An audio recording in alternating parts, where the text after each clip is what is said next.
Hello and welcome to Puck on the Parkway. We are officially into the second half of the NHL season in New Jersey. And boy, oh boy, is it a big week for the New Jersey Devils and for the National Hockey League as a whole. So much coming to fruition, so much coming uncovered, and so much hockey yet to be played. I'm James Burley, joined by Daniel Rebane. Daniel, first of all, I haven't seen you for a couple weeks. How's it going, man? I'm good. Obviously, Devils are coming off a big win, but we have a bunch of news to talk about, some good and some bad. So let's just dive into it, man. Yeah, Devils coming off of, I think since we last spoke, coming off of a long road trip that we previewed and have since come back home, a home and away uh, between the Blue Jackets and Stars, as well as their most recent 6-5 win over the Vegas Golden Knights. But probably the prevailing story across the National Hockey League is that it's been announced that five players from the 2018 Canada junior team, of course, that very well known, very well documented scandal, in which at the gala following their gold medal in 2018, in the summer of 2018, that is the sexual assault scandal that has now plagued Canada hockey for 6 years since the whole incident occurred in 2022 when the lawsuit was made official and the investigation has been ongoing. It's still ongoing. But what we know now is that Carter Hart was the first to be excused from the Philadelphia Flyers for an extended leave of absence, followed by Dylan Dubé from the Calgary Flames, and then Alex Formenton, who was long speculated to be a part of the issue, left his team in Europe, the former Ottawa Senators player, and now most recently, as early as this morning, Micheal McLeod and Cal Foote were not present at the Devils' annual Sweep the Deck gala last night. They were not present at 11 a.m. practice this morning, and the Devils shortly thereafter issued a statement saying that they will be without McLeod and Cal Foote for a long period of time. What do those five players have in common? They were all on that 2018 Canada junior team, and it doesn't look good for the five of them. But I think first and foremost, this is probably good for the victim involved in that. Finally, after so many years, they're going to get some sort of resolution, perhaps, to what is one of the worst stories in hockey. It speaks beyond hockey. It speaks to the culture of hockey that has persisted for many, many years. And it's just a disgusting situation from the beginning to the end. And hopefully, all we can hope for is that the victim and the survivor finds the justice that they deserve. And yeah, I think it's speaks to a lot about hockey as a whole that this sort of thing is still going on in this time. But yeah, it's going to be a strange moment moving forward for not just the New Jersey Devils, but for the National Hockey League as a whole and the world of hockey, because this is a long-awaited story that finally seems like it's going to be um, at least all coming up under wraps, coming up from under wraps, excuse me, at least on February the 5th, when the London, Ontario police has their scheduled press conference to issue out what they know. And I think until then, we're just going to be stuck in this strange little debacle in which we don't know what the case is. But with the uncertainty up in the air, a lot of fans have turned their attention away from supporting the likes of Cal Foote and Micheal McLeod, who is having something of a breakout year. So I think it's probably best that we, wait and hear more before we, levy out any judgment. But for now, it's very shaky, and we just hope the best for the victim involved. Yeah, let's just let this play out, see what comes of it, and hopefully everybody gets their gets everything that they wanted out of this. Not the best situation for the NHL. Obviously, we saw what happened with the Chicago Blackhawks a couple of years ago. Just too many of these incidents coming along. So obviously, some things got to change in the league, and hopefully, this is the last of the incidents that have happened in the past. Yeah, something's rotten to the core with the way hockey is done, but that's all we can say about it for now. We do have other stuff to get through, and most recently in New Jersey, it was a big 6-5 win over the reigning Stanley Cup champions and the Vegas Golden Knights. One of the worst defensive games of hockey Huh. I've seen across the board, really. But what an exciting one! And for a lot of fans, after that big finish with Tyler Toffoli grabbing his hat trick goal in overtime, his 20th of the year, his 499th point of his career, to give the Devils the win. And it was his it's a big moment for him because he had just one goal in his previous 20 games. So to get up, cap off a hat trick at that moment was huge for Tyler Toffoli. 4 goals in his last two. So a big, big deal for him personally. But for the Devils, a lot of fans thought that that was a win that, saved the season. A big 2 points against a tough team at home off the backs of an embarrassing loss to the Dallas Stars, in which they honored a legend in Sergei Brelin, I think one of the most underappreciated New Jersey Devils of all time. Finally got his due. Management was watching. Yeah, but I think that game against the Golden Knights showed a lot of character for the Devils, but it, I don't think they solved a lot of the issues that have been plaguing them. Well, one thing of note though that may not matter moving forward is I believe was it Hataka had a +3 on the night, led Yeah. the Devils, and not a lot of people saw that coming in his first NHL appearance. Really, Santeri Hataka had a big game, and the Devils have got a long term now because we don't know if and when Dougie Hamilton can come back. Jonas Siegenthaler out long term. Cal Foote not going to be available. The Devils are going to have two full-time AHLers on that blue line for the foreseeable future, and that's not even including Simon Nemec and Luke Hughes, who are two rookie blue liners out there. Your two long-term NHLers are hardly that at all, with John Marino, who's been in and around the league for a few hundred games, a few seasons now. But Kevin Ball, who really just had his first big crack at the NHL last year, is now, as a sophomore defenseman in this league, really shouldering the burden with the experience back there. So I think we're going to continue to see some struggles on the blue line for New Jersey.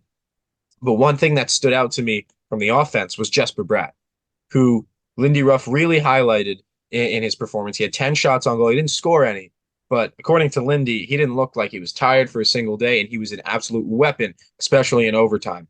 So I guess you can start wherever you want from that last game, Daniel. So much went on. Vanacek got another win. He continues to have a great record, but a bad goaltending statistic night from him, an even worse one from Logan Thompson, who was making spectacular saves in overtime. It looked like so much went on in this game. It was a great one. Where do you want to start? All right, so obviously you brought up a lot of stuff, so we'll kind Yeah. of Sorry, man. unpack a lot of it, but um, let's just stick to the Vegas game. We'll probably get to the Dallas and the Sergey Brylin night because we want to highlight Sergey and everything he did for this organization because what a guy he is and what a player he is, and he's still continuing to this day. He's still on the coaching staff, so 30 Never left years. New Jersey. 30 years in the organization, just what a class act he is. So we'll get to that, but onto the Vegas game. And you brought it up, like one of the worst defensive games I think of the year in the NHL. And I mean, Vegas coach brought it up. He just called it. He called his team beer league level Yeah, yeah, performance, which yeah. was it's crazy to think this was the team that won the cup last year. And obviously they're missing Jack Eichel, but they did not look anything like a cup contender against the Devils. And I mean, obviously the Devils look the same with their defense, but they have some excuses. Um, you brought up Ataka. The funny thing is, I didn't even notice him that much, but that's a good thing for a third For a pair, young, yeah, a young third pair yeah, defenseman not to be noticed. And that was great. I didn't notice him. And obviously he had the +3, so that's good. He was on the ice for more goals than he was against. Um, you talked about the VTech win, another win. That's another stat I don't really like because obviously they put win. It's like a quarterback in football. They love to say, "Oh, he's got all these wins," and they're like wins or quarterback stat. But like if we're being realistic, it's a team game. You can't just win as a quarterback. So just like in hockey, goalies obviously they can win you games, but they're not the main reason they're getting wins. So I don't really like to associate wins with goalies because we can tell Vitek's one of the worst goalies this year statistically, statistically, and he's he has been more wins than who? yeah. Vasilevsky, um, Ottinger. Inger. Like he's got more wins than a lot of prime time goalies this year. So obviously he's still working through whatever he is. I'm just hoping he just can find something to rebound. Like all we need him to do is get back to 900. If he can get to 900 save percentage, that's all we're looking for really. Because like whenever you see Nico Dawes in the net, for whatever reason, he's what 22, 23, and we feel much calmer when he's in net. And so we'll see. You brought up Jesper Bratt. I mean, I think that was one of his staple games. Like he was all over the place. You talk about 10 shots. He was creating so many more chances for his teammates. I mean, this guy for what we got him at, what we have him at what, 7.8 million a season, right? Am I right on that? Uh, this year he's being paid more than that because his contract's front loaded. But yes, that is Yeah, his AAV, right? 7.775 Yeah. AAV or And we thereabouts. just saw William Nylander get 11.5 million.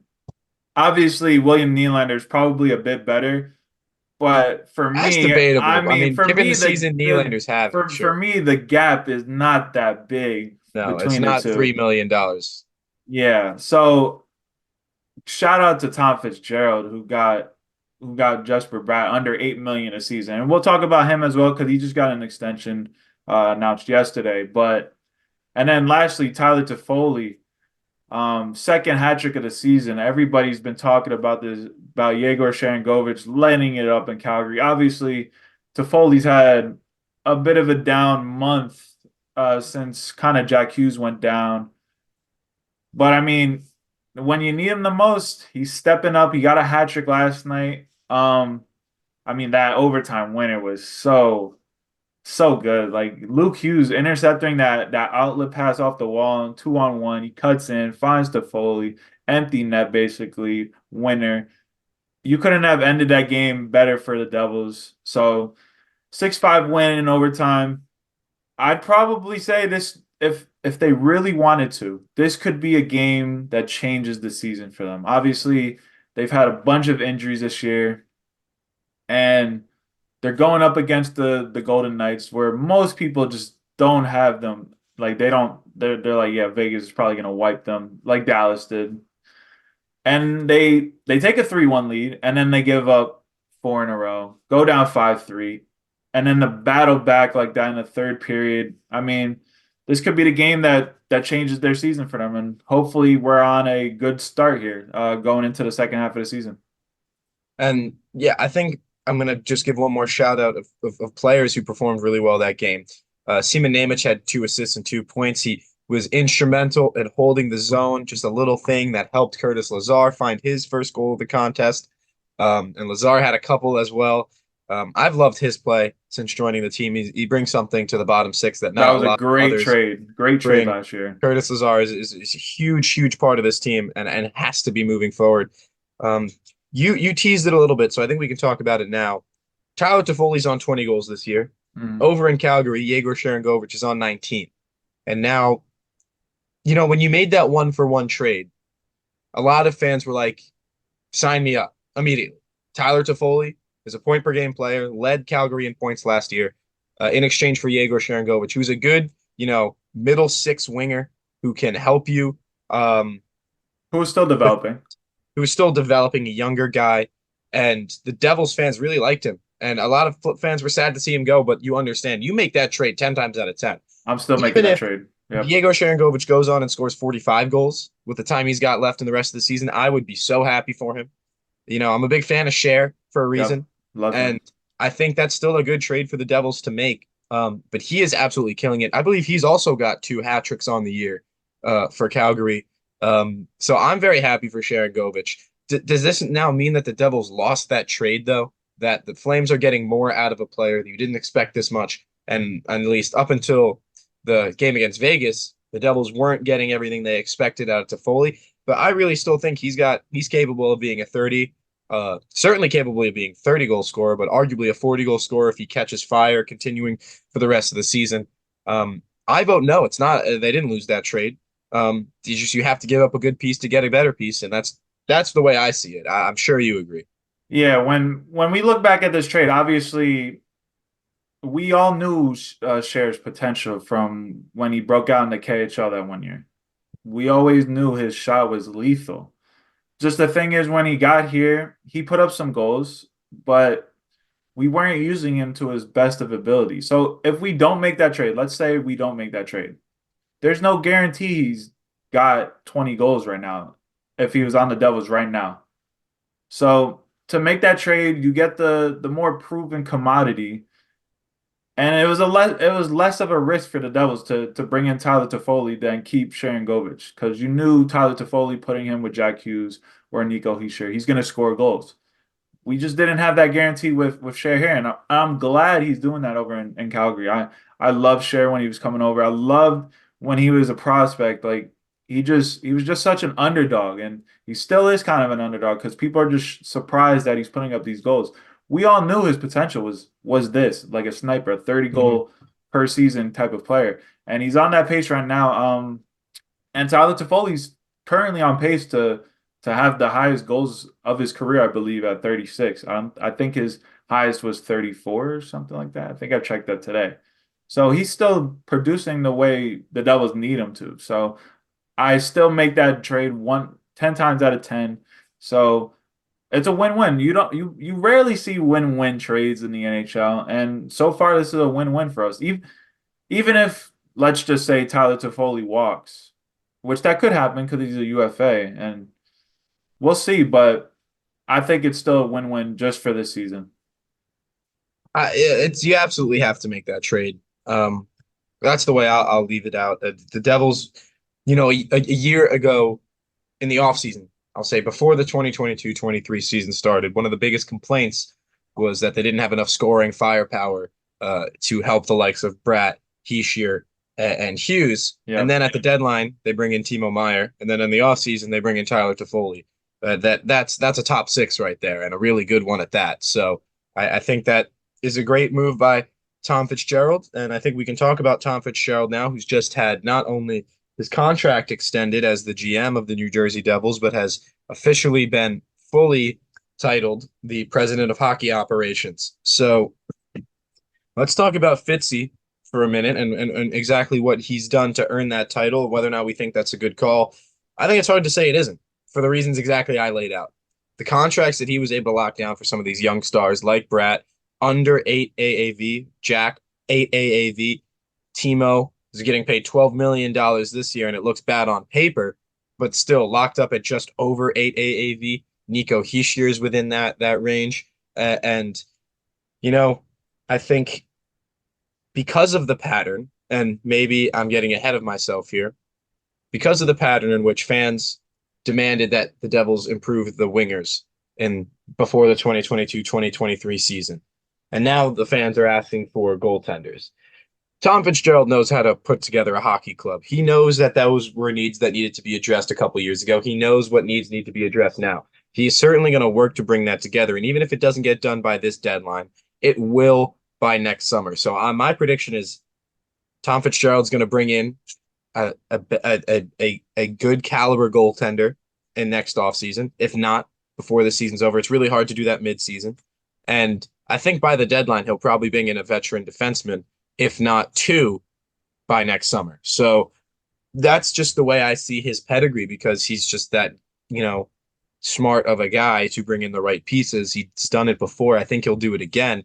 And I think he's absolutely deserved a contract extension for what he's done for this team to be patient with it and to now see, what came to fruition last year. It's tough to be able to say that they're going to replicate that this year with what's going on with injuries and whatnot and just where they are in the standings. But they're really close now, fourth in the Metro, just on the outside looking into the playoffs with games in hand. They get to the All-Star break, they get Jack Hughes back, and they can really go on a run if they really want to. Um, I think Tom Fitzgerald's put the Devils in a position where they can succeed, and for that reason, he's deserved that extension. Yeah, there's not much more I could say about it. I'm a big fan of the guy. Yeah, I think this was a no-brainer. I mean, we just got to remember where this team was before Tom Fitzgerald. Obviously, Ray Sherrill started with the building blocks. He brought in some of these players that are currently still here, but when Tom Fitzgerald took over, that's when this team turned around. He's locked down almost our entire young core to excellent deals. Like, I mean, just like imagine, like Jack Hughes is making $8 million a season AAV until what is it, 2029, 2030, something like that. Like, that's insane when players of his caliber are making 11 million plus. I mean, just obviously Yeah. when he signed that deal, Jack wasn't Jack. But like when you're in his position, you're always thinking forward. So to take that risk and to hit on that risk like he has, I mean, it's just I don't think there's anybody else I would want right now to be our GM. And obviously with those type of deals that we've made, we still have room to work with in adding a goaltender, which we need a goaltender. Obviously, that's his job to now go find a goaltender. Obviously, 2 years ago we brought in Vitek Vanacek in that trade with Washington. But people forget in that trade with Washington, we only gave up a third round pick and we moved down in the second round. And who do we pick with that second round pick? Seamus Casey. Mhm. So I'm fine That's with pretty that good. deal. Yeah, I'm fine with that deal. Our number one prospect got in that deal. So I mean, it was pretty self-explanatory. He was gonna get a new deal. So I'm glad they got that out of the way. And as you said, it's his job now to go find a goaltender to make this team a legit Stanley Cup contender because they kind of have all the pieces in the forward and top six. They've got most of the pieces on defense. Now they're just missing that top 10, top five goaltender. So I'm glad Fitzy's here to stay. Congrats on the promotion. And, I mean, if you want, you could send us a little money over here too with that raise you got. But shout out to you, Fitzy, and hopefully we keep going with this with you in New Jersey, man. Well, if there's one area though that maybe he's been criticized, someone else who was extended this season is the head coach Lindy Ruff, who has, I would say, won back the hearts of Devils fans midway through the year last year when the Devils started winning games, I would say in November, and then just the run that they had into the playoffs was really inspiring. Fans have kind of turned their way back because the Devils aren't winning as much as they were last year. Lindy Ruff is back in the hot seat. He's been extended. I don't think he's going to get fired anytime soon, but that's one piece of criticism that Tom Fitzgerald has gotten because that's his job to keep him in check. And people were not necessarily thrilled universally about his extension. And now that the team hasn't gotten much better and the results haven't, turned a corner that convincingly, there's still some doubt there. And I think that doubt has been compounded further by this whole dilemma going on with Alex Holtz, which started after the game against, I believe, Montreal, where he was it Montreal? Was Yeah. that yeah, where he scored, Scored you on the know, power play, they tied it up. tied the game in the third period, but only received a couple more shifts after that and has been consistently Two on the shifts. fourth line. Whereas Nathan Bastian, who's really your prototypical fourth liner, has been playing at the third line right wing position. Holtz averages a little around 10 minutes per game, sometimes less, sometimes a little more. Um, just curious where you saw that whole thing unfold where he told Ryan Novozinski of NJ.com that he doesn't watch the game well because he asked about it. I thought, look, I think even if you disagree with the reporter, it's still a very valid question to ask. You're going to be asked that question, even if you're challenging this player who's young that you want to see develop more, if that's what you're doing. Just know that people are going to ask that of you, Lindy. And I thought that it was a little unprofessional of him to turn it back and say you don't watch the game very well. But, it's his team. He's allowed to say whatever he wants. I'm just curious what you thought of the whole situation. If you think that maybe Lindy's treating the whole situation with Holtz correctly by trying to challenge him and put him on the fourth line and limiting his opportunities to make him a full 200-foot player. Um, or if you think, let him go, let him shoot, let him see what he can do. For me, I wanted to see more minutes for Holtz. I wanted to see him on a third line, wanted to see him play with more talented players. But I understand the approach that Lindy Ruff is taking for sure. Um, and yeah, if you want to talk about that press conference too, feel free.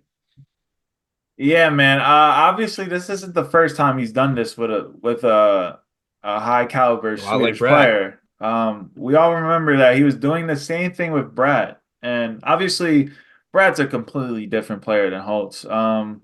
One, Brad, Brad's faster. He's much more of a playmaker. His IQ is elite.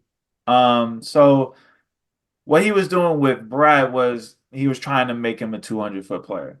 Now he's trying to do the same thing with Holtz, it seems. And to be fair, I just don't think that's what you should be doing as the coach. You should see that they're completely two different players. Like if they were like similar in some ways, I'd say maybe you can do the same thing. But yeah, Holtz is a sniper. He's a pure sniper. I don't know why he's trying to make him better defensively. Obviously, Holtz isn't trying to be like a liability. He's not. It's not like he's that bad defensively. Obviously, he's not the greatest. You're not gonna have him out there with 1 minute left. But when you have a shot like Alexander Holtz does, while also leading the team in 5-on-5 goals, by the way, Mhm. while playing in the bottom six on the fourth line for almost the whole season, he has one power play goal, and you just keep criticizing him in the media, benching him. It's just weird to me, and I don't know. Like Holtz is such a better person than me because I don't know. Like if I was dealing with this for like we're on 3 years basically now. I mean, I would have gone crazy. I would have been like, what more do I have to do? I'm scoring. I'm Mhm. doing this. I'm trying defensively. And we've actually seen a much improved Alexander Holtz this year. Like he's gotten faster, his playmaking so much better. He's Mhm. actually tracking back and back checking. Here and there, he makes he tries to make a risky pass and it doesn't come off, but sometimes it does. Like you want a player like Alexander Holtz to take risks. That's what top six players do. That's what elite players do. Jack Hughes makes mistakes. And he's made way more mistakes than Alexander Holtz has this year Well, that yeah. have actually cost the team. And you don't see Jack Hughes getting benched. Obviously, Jack Hughes is way up the totem pole than Alexander Holtz, but I'm just saying that's where we want Holtz to be. We want him to be in the top six. We want him to score 30 goals. But you relegating him to fourth line minutes with Chris Tierney and Nate Bastion and other players that, to be Willman. fair, yeah, Max Willman, no offense to these guys, but they're just not the most creative players in the world. I don't know how that's supposed to help his development. Obviously, he's done great. Like he's blowing the expectations out of the water for with the minutes he's getting. So, I mean, credit to Alexander Holtz. He's taking this in stride. He's always got a smile on his face, and I give him credit for that. So, hopefully, I mean, Fitz sits down with him and says, you're trying too hard with this kid. Just let him, free him up, let him do him. And just like we've seen it with his shot is ridiculous on that power play goal. He scores the tying goal and then gets two shifts after his tying goal because he made a mistake a period before. You can't make it up. So that's all I gotta say on that. I just think he's dealing with this the wrong way, and hopefully he gets someone in his ear that's saying, "Hey, you're taking this the wrong way," and hopefully he listens and gives Holtz some more time. Like we're not saying he should be first line, but like give him like 15 minutes a night, like something. And I think Lindy maybe turned something of a change in that vein because we saw in the game against Vegas, Alex Holtz actually had a shift in overtime, which, Yep. surprised a lot of people because it's very important to be able to play on both ends of the ice in overtime with that extra space. So that's a good example of some trust that was shown in Alex Holtz. And I don't know if you caught it, but there was a moment where I think it was Chandler Stevenson was skating into the offensive zone for Vegas, and Holtz made a good back check, That's what I'm knocked the puck saying. off of his Yeah. stick, and it not only was a big moment in that it hampered an attack for Vegas, but it got a big round of applause at the Prudential Center because I think a lot of fans recognize the importance of that moment for Holtz not only to get on the ice but to actually make a defensive play was big for him and for a lot of the people there. So I think that's an issue that, a couple years from now, maybe we're going to look at it in the same way we're looking at Jesper Bratt, where he's a guy that you now trust on the penalty kill. a lot of the times, who can play both sides of the game. And I'm not defending Lindy Ruff's decision to bury him on the fourth line and not play him a lot, but this is something we've seen before. We understand Coach Ruff's way of thinking now with the way he approaches these younger players, and that's supposed to be his forte, right? He's supposed to be the guy that a lot of the players really back and understand, and he always shoots it straight, always shoots the same way, and is always calm. So I guess that's something that Alex Holtz is just gonna have to deal with, and perhaps he's dealing with it a little bit better with that overtime ice time he got. Um, Another player though. Oh, if you wanna jump in, please. I just wanna say one thing on the press conference. I mean, Oh yes. you're the coach of the team. Obviously, me and you are reporters for the Red Bulls, so we're kind of in those situations sometimes where you have to ask tough questions to the coaches, and for Ryan to ask that question, that was a great question by him, because that's what everybody's been asking. Why is Holtz not getting more time, more time, more time? And for a coach to kind of, it was disrespectful, and I hope Lindy kind of apologizes for that, like privately, hopefully privately at least, to Ryan, because that's Ryan's job. He's trying to ask the tough questions. He's trying to get answers for the fans, because that's what reporters are. We're there for the fans to get answers for. So um, I felt bad for Ryan, because obviously he's just doing his job. So hopefully Lindy kind of learns from that, and it's not like anything personal, but he kind of just was a bit disrespectful in that moment. So just wanted to say that. Yeah, I think completely agree. A player that,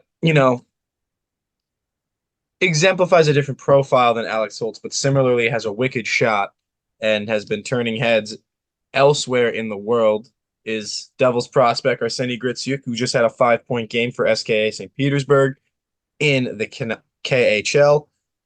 If you want, I know you've been hammering the Oh drum yeah, of yeah. Gritsyuk for a while, and for good reason, because he's absolutely lethal. And you look at some of the issues the Devils have with injuries at the forward position. God, you just think what it would be like to have this guy playing over here. I'm curious where you see him fit in New Jersey moving forward, and just what you think of his latest play in Russia. Yeah, I mean, since we drafted this kid, you just look at his highlights and you're like, man, this guy could be something special. Obviously, with Russian kids, they always play in the KHL, so they'll always come over later in their career. Kind of like Kirill Kaprizov or Artemi Panarin. Obviously, I'm not comparing Gritziuk to those caliber of players, but we've seen it before. You go from one league to another, and you can be better in another. Um, right now, Gritsyuk is hitting on all cylinders. He has points in 10 of his last 11 games. And with his 5 point performance today, he has 18 points in those 11 games. I mean, we've seen it before. We all see the highlights when we wake up. Usually it's a power play goal from the right Hmm. circle and he's just sniping it Very, past. very Ovechkin-esque in Yes. that way, where he waits there for the puck. Yeah, but I mean, on this hot streak, he's actually assisting more than scoring. He's up to 12 assists in those 11 games. So he's kind of improving his playmaking ability. And by the way, just like Holtz, I mean, SKA, I think, is a bit more stacked than the Devils are. So this is his first year on the team, transferring from Avangard when he was a free agent. So he's been playing bottom six most of the time. So now he's up to 32 points in 37 games, and he's on pace to set career highs in points, and for set career high in points per game, which I believe his career high is zero point 0.7 points per game. He's on pace for 0.85 points per game right now. So I mean, this is a guy to look out for. Obviously, he's still signed for another year after this year, which it is what it is, but you kind of want him to keep developing his game. He's getting better and better each year. So when he comes over, I believe the earliest he could sign is the spring of 2026. So we'll see him when he gets here. So Yeah, we'll have to be actually, patient. no, no, no, spring of 25. Yeah, spring of 25. Right. That sounds more like it. We'll have to be patient for a little while longer anyway, at least a year and a half.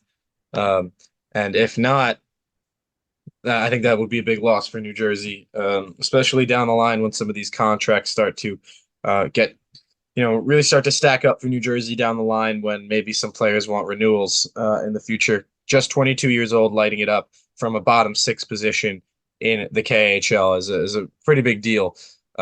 Yeah, I think that's just about all we have the time for today on our show. If there's anything else you wanted to throw in that I may be missing, Daniel? Yeah, let's just before we get off the air, let's just talk about Sergey Brylin. Sergey Brylin, Right, man. right, absolutely. Obviously the game itself, we don't have to talk about that. We all saw that. That was a garbage game.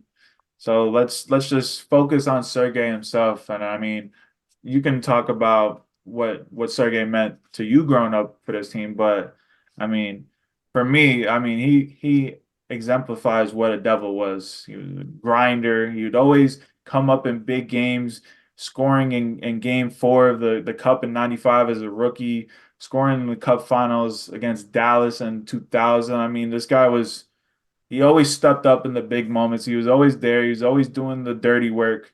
And to be one of the guys to have all three Stanley Cups, I mean, this is a deserved honor. I mean, my dad talks about it. He thinks he should get his jersey retired Mhm. with the rest of them up there. And I'm not opposed to that in the future. I think to be on that team and be one of the guys that got all three cups, that's not the hardest to do, especially in the Lou Lamoriello era when he was always moving on from players. So for him to be a one man team, I mean a one team player, I just congrats to him and his family. We already said it, it's 30 years that he's been in the organization. So I just want to shout out him. His journey to the States wasn't the easiest. Obviously, growing up in the USSR. So congrats to him and his family again. Ring of honor, deserved honor. So congrats. Yeah, I think the Ring of Honor is, their way to. It's the first time a player has been introduced into the Ring of Honor for the Devils after Dr. John McMullen, who, moved the team to New Jersey, and helped with grow the game from a grassroots level in the state of New Jersey, um, being the only other entry into the Ring of Honor. So I think this is the Devils' way of saying, maybe you didn't score enough points as a forward to be among the rafters with your jersey, but we're going to honor you in a way that lasts a lifetime as well. And yeah, absolutely. The way I remember him is he was just 82 game season after 82 game season, at least for my lifetime being a Devils fan. That's the way I remember him. Um, Talk about a team player too. Just did everything on both sides of the ice. Really reliable guy, and was still good for 40 points a year, 30, 40 a year, and in his heyday, a really valuable guy to have. And there's a reason why during the age of Lou Lamoriello, where he was moving on from so many guys, that Sergey Brylin was one who stuck around for all 8 years of their cup winning days. So I think, and beyond, and before and beyond. So I really think that he's a guy who's been long overlooked by Devils history as someone who's been very valuable and important. It's absolutely amazing that he's the lone forward who gets to say he was one of the five to win all three Stanley Cups. And I think it's absolutely deserved that he gets this Ring of Honor award. And he stayed in New Jersey forever. Even when he wasn't exactly a trainer with the organization, he raised his family in, I think, Short Hills, so it absolutely awesome for him to have, found a home here and to stay with the organization. That's a guy that, you want to play for. If you're a New Jersey Devil, and that's a guy you should be eager to learn off of at every second. So he's just a terrific man, terrific ambassador for the organization. And I couldn't be more thrilled that he's finally getting the love he deserves. And I'll just say a quick shout out. That dude ran my team in NHL '07. So I mean, him, Gomer, and Eliash on the first line was just Yes. absolutely unfair for anybody I played against. So I want to thank him specifically for that. But overall, just an absolute legend and who has more than deserved for a long time to be recognized this way by the Devils. So I'm glad that they've done that. Yeah, we love you, Sarge. Thank Yeah. you. So I think that's just about that's time. All right, Yeah. that's just about all the time we have on this episode of Puck on the Parkway. Appreciate you guys sticking around and listening. We'll be back soon with some more Devils hockey, maybe before the All-Star break, maybe an All-Star break update. We don't know exactly what yet, but we will see you guys very, very soon. For Daniel Rebane, I'm James Burley. Thank you guys for joining us. We will catch you next time. Thank you.